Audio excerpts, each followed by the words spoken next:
بسم الله الرحمن الرحيم الحمد لله رب العالمين وصلى الله وسلم وبارك على عبدك ورسولك محمد وعلى آله وأصحابه وسلم تسليما مزيدا ثم أما بعد إخوة الكرام السلام عليكم ورحمة الله وبركاته إخوان وأن النبي صلى الله عليه وعلى آله وسلم أنه قال في الحديث احرص على ما ينفعك واستعن بالله ولا تعجز يعني بالمعنى عباد الله أن غاية التي يسعى إليها كل عاقل يعني هي السعادة الحقة. Donc certes le prophète alayhi salatu wassalam dans un hadith authentique il nous rappelle une chose importante, il nous dit efforce-toi, ihris, fais le maximum, fais l'effort maximum pour ce qui va être utile pour toi. Ihris ala ma yanfa'uk. Tout ce qui va être utile pour toi, fais l'effort maximum. Wasta'in billah wa la ta'jaz. Et recherche protection auprès d'Allah subhanahu wa ta'ala et surtout ne faiblis pas. Et tu sais, les ulama, qu'est-ce qu'ils te disent? Ils te disent par rapport à cela que le but de l'adorateur d'Allah subhanahu wa ta'ala, quel est son but principal? Son but, son objectif à atteindre, eh bien c'est l'objectif qui est basé sur le fait de rechercher le bonheur. C'est-à-dire que l'adorateur d'Allah, tout intelligent, toute personne qui raisonne, tout ce qu'elle recherche, c'est quoi? C'est le bonheur, d'atteindre le bonheur véritable. Et cela, c'est quoi?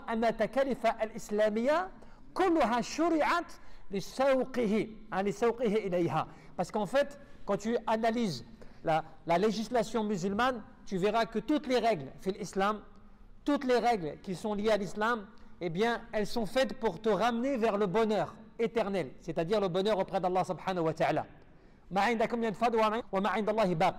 Ce qu'il y a auprès de vous, c'est voué à disparaître. Alors que ce qu'il y a auprès d'Allah, ça va perdurer. C'est pour ça qu'Allah te dit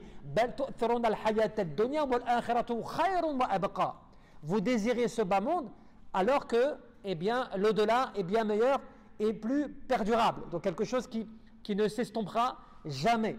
Et donc, lorsque le prophète te dit cela veut dire que tu dois regarder et analyser qu'est-ce qui va être le plus utile pour toi. Et la recherche de secours, cela veut dire tu dois rechercher secours qu'auprès d'Allah Azza wa Jal. Comme dans le hadith,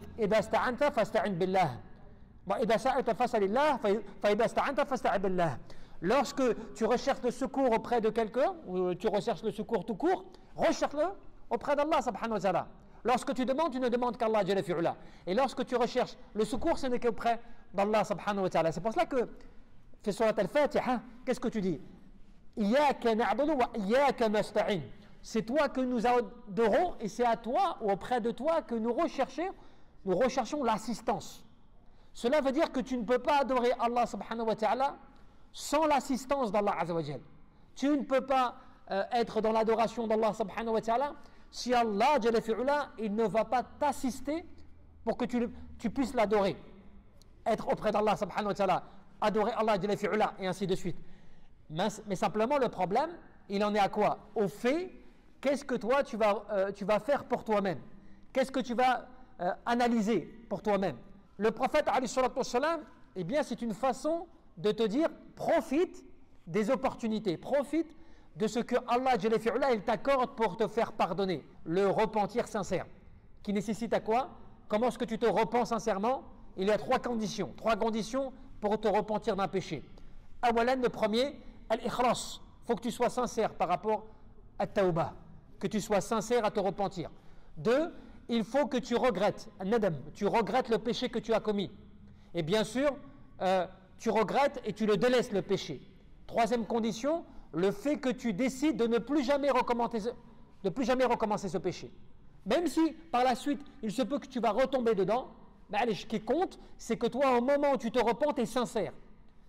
Tu es sincère par rapport au repentir, tu délaisses le péché et tu le regrettes, et trois, tu décides de ne pas revenir dessus. Allah jalla fi'ula, grâce à cela, il te pardonne ton péché. Quoi que tu aies fait comme péché. Donc, al-ulama, qu'est-ce qui te rappelle par rapport à cela?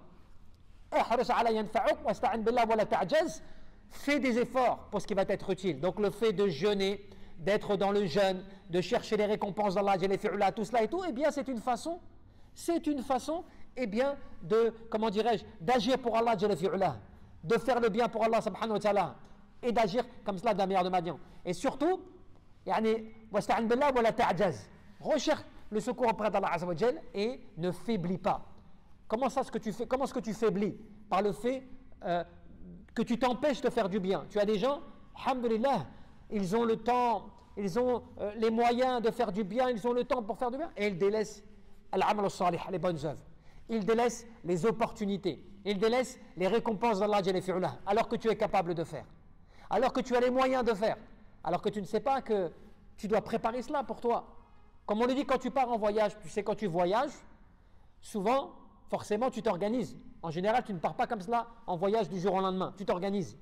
Tu prépares tes bagages, tu vérifies tout ce que tu as à vérifier, tu mets de l'argent de côté, tout cela tu le prépares très bien pour ton voyage, à Safar. Mais tu ne réfléchis pas comme cela de la même manière pour tes hasanats. Alors que normalement, tu dois essayer de réunir le maximum de hasanat. Remplir tes bagages de hasanat. Parce que tu ne sais pas si tu vas rendre compte demain. Allah Jalla fi'ula, il ne va pas te demander des comptes demain. Donc, il faut que tu prépares tes bagages. Tes bagages de hasanat en faisant des bonnes œuvres, en profitant des opportunités, en profitant des occasions qu'Allah Jalla fi'ula, il te met à disposition. Tout cela pour que tu profites d'Allah Jalla fi'ula par la récompense. C'est pour ça qu'Allah Jalla fi'ula, ma 'indakum yanfadu wa ma 'inda Allahi baq. Ce qu'il y a auprès de vous va disparaître. Alors ce qu'il y a auprès d'Allah Jalla fi'ula va perdurer. Fadhkuruni adhkurkum washkuru li wa la takfurun. Rappelez-vous de moi et je vais me rappeler de vous, nous dit Allah Jalla fi'ula. Et soyez reconnaissants et ne faites pas preuve d'ingratitude. Et c'est comme cela que même que les érudits te disaient, juste ce verset, tu sais, Fadhkuruni adhkurkum. Rappelez-vous de moi, je me rappellerai de vous. Juste ce verset, dans Surat al-Baqarah, eh bien, il te montre l'importance du rappel d'Allah Jalla fi'ula. Le fait que tu imagines, lorsque tu te rappelles Allah Jalla fi'ula, Tadhkurullahi Azza wa Jal, tu es dans le rappel d'Allah Jalla fi'ula, eh bien Allah il se rappelle de toi. Juste ce verset il te suffit pour te montrer la grandeur et la grande récompense du rappel d'Allah Azza wa Jal. Juste ce verset. Wasta'in billah wa la ta'jaz. Donc recherche le secours auprès d'Allah Jalla fi'ula et ne faiblis pas. Ne sois pas de ceux qui sont dans la faiblesse, la fainéantise, al-ghafla, l'insouciance. Comme te disait Ibn Jawzi, te disait quoi? Il te disait min maka'id ash-shaytan, parmi les stratèges de Satan, il y a quoi? At-taswif. C'est quoi le taswif? C'est le fait de repousser les choses au lendemain. À chaque fois tu dis, c'est pas grave, je verrai demain. On verra, je ferai cela demain. Non, j'attends jusqu'à demain. Alors qu'en réalité, cela est une des plus grandes armées de Iblis. Parce que lui, il sait que peut-être il se peut que tu ne termines pas ta journée. Peut-être jamais tu vas atteindre la journée de demain. Donc lui, il te repousse les bonnes œuvres à demain. C'est comme celui qui va dire non mais c'est pas grave cette année, je laisse passer, on verra l'année prochaine. Mais tu ne sais pas si l'année prochaine tu seras là. Donc il ne faut pas que c'est là comme cela que tu te rappelles. Fais des choses qui vont être utiles pour toi. Applique des choses, tu ne sais pas ce qu'il en sera demain, donc applique maintenant les choses qui vont être utiles pour toi. Ne te laisse pas avoir par rapport à dunya, par rapport à ce bas monde qui va te tromper. Fais preuve de patience. Reviens à Allah subhanahu wa ta'ala. Parce qu'en fait, tu sais, ce bas monde, il est éphémère. Ce bas monde, il n'est qu'une apparence, une vitrine. Allah Jalla fi'ala, il te le dit déjà cela. Tu vois, al-mal wal banoun zinatul hayat al-dunya wal baqiyatu as-salihatu khayrun min 'inda rabbika thawaban wa khayrun amala. Allah Jalla fi'ala te dit ce bas monde et les biens et donc l'argent et les enfants sont l'ornement de ce bas monde. C'est l'ornement de ce bas monde, c'est-à-dire c'est l'apparence, c'est la vitrine. Wal baqiyatu as-salihatu khayrun 'inda rabbika thawaban wa khayrun amala. Alors que al-baqiyatu as-salihat, comment est-ce que tu traduis cela? C'est le fait des œuvres qui perdureront auprès d'Allah Jalla fi'ala. Et ces œuvres-là, comme le disait Ibn Abbas, il te disait al-baqiyatu as-salihat. Eh bien, c'est des kalimats, par exemple, ce sont les paroles Subhanallah, walhamdulillah, wa la ilaha illallah, wallahu akbar, wa la hawla wa la quwwata illa billah. Toutes ces paroles-là, ce sont ce qu'on appelle al-baqiyatu as-salihat. Des choses qui, quand tu le dis, tu ne t'en rends pas compte. Hein. Tu as une récompense énorme, Allah subhanahu wa ta'ala, énorme. Et en plus de cela, elles auront un retour énorme auprès d'Allah Jalla fi'ala, en termes de récompense. Alors que pour toi, ça t'a pris quelques secondes. Et pourtant, Allah Jalla fi'ala les a valorisés en te disant al-baqiyatu salihat, des choses qui auprès d'Allah Jalla fi'ala ne perdront pas de récompense. Mais tu dois prendre garde par rapport à l'artifice de ce bas monde. إِنَّا جَعَلْنَا مَعَ الْأَرْضِ زِينَةً لَهَا لِنَبْلُوَهُمْ أَيُّهُمْ أَحْسَنُ عَمَلًا. Allah te dit, nous avons embelli la terre. Nous l'avons ornée et embellie. Pourquoi? Pour les éprouver.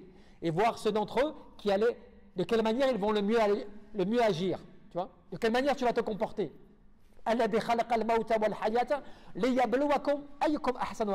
Nous avons créé la vie et la mort pour vous éprouver et voir ceux d'entre vous qui allaient le mieux agir. Donc il y a l'épreuve d'Allah pour voir comment tu vas te comporter. Donc réfléchis et profite des occasions, des opportunités, de tout ce que Allah il t'accorde en termes de bienfaits et de récompenses. Et jeûne le jour de Ashura, parce que c'est un jour important. Le prophète te disait le fait qu'il espère que cette journée-là te permet de te faire pardonner une année de péché. Une année de péché. Qui n'a pas besoin de se faire pardonner des péchés? Tout le monde est responsable. Tout le monde a des péchés à se faire pardonner. Tu vois? Et Allah il t'appelle Toubu ila Allah jami'an ayyuhal mu'minun la'alakum tuflihun. Repentez-vous tous ensemble, ô vous les croyants, ainsi allez-vous atteindre la réussite, serez-vous heureux. Donc l'adorateur d'Allah il doit réfléchir, il doit méditer, il doit penser à ce qui est le plus utile par rapport à ce hadith. À rechercher le secours, à l'isti'ana, c'est le fait de demander l'assistance à Allah parce que tu en as besoin, et de ne pas faiblir. Faiblir par rapport à quoi? À Shaitan qui va t'égarer, à Shaitan qui te fait croire que ce n'est pas grave, laisse jusqu'au lendemain, et des choses comme cela. Alhamdulillah, tu te rappelles aussi un autre verset, Wallah il te rappelle, Ya ayyuhal ladina amanu, la tulhikum amwalukum wa la awladukum an dhikrillah. Wa man yaf'al dhalika fa ulaika humul khasirun. Ô vous les porteurs de la foi, que les biens que vos enfants et vos biens, votre argent, vos enfants, tout cela, donc cela veut dire l'ornement de ce bas monde, eh bien il ne vous détourne pas du rappel d'Allah. Car certes, ceux qui agissent comme cela, voilà les vrais pervers. Cela veut dire quoi? Que l'argent, les biens, tout cela ne doit pas te faire oublier le rappel d'Allah, ne doit pas te détourner du rappel d'Allah. Tu dois constamment te rappeler l'importance de cela. L'importance de se rappeler Allah. C'est pour ça qu'Allah, souvent, il te parle du rappel comme quelque chose qui est un bonheur qui va te sauver dans ce bas monde et l'au-delà. Rappelez-vous beaucoup Allah, ainsi serez-vous heureux, atteindrez-vous le bonheur. Cela veut dire quoi? Bidhikrillah subhanahu wa ta'ala. Yani bidhikrillah tartahu al-qulub wa bidhikrahu yani wa qulubana aw fi wa dunyana bidhikrahu tatib.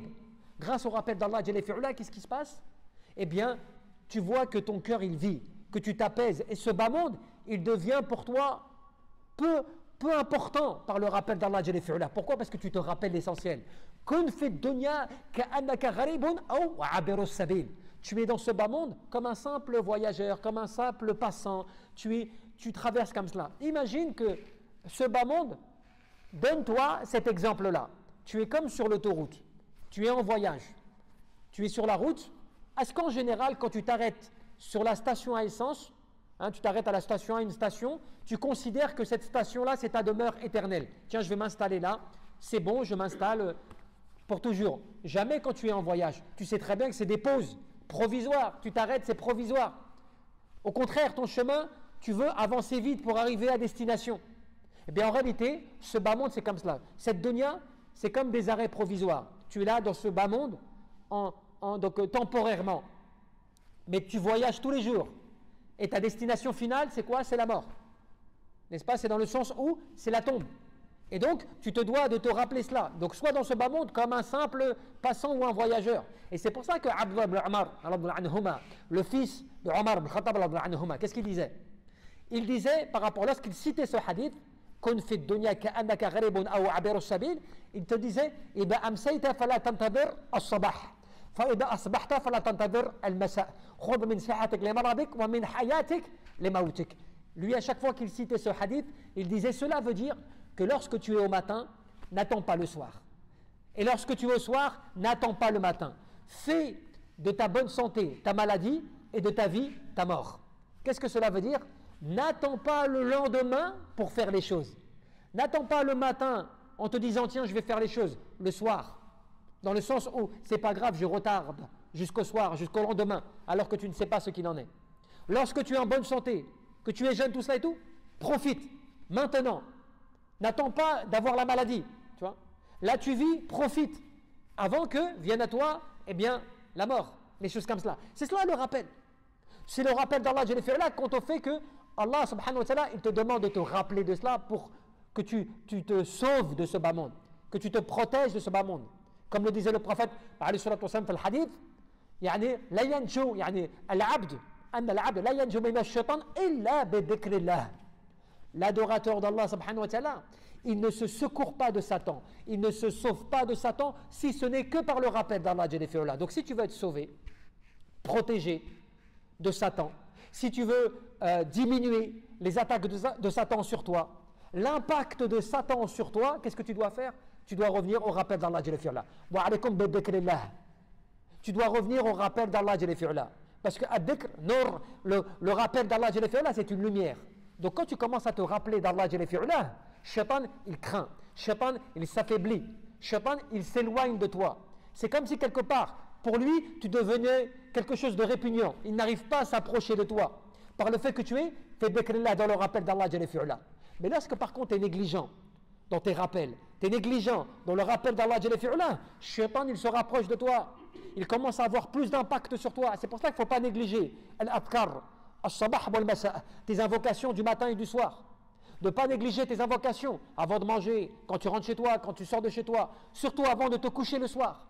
Tu fais tes invocations, les rappels du sommeil, des choses comme cela.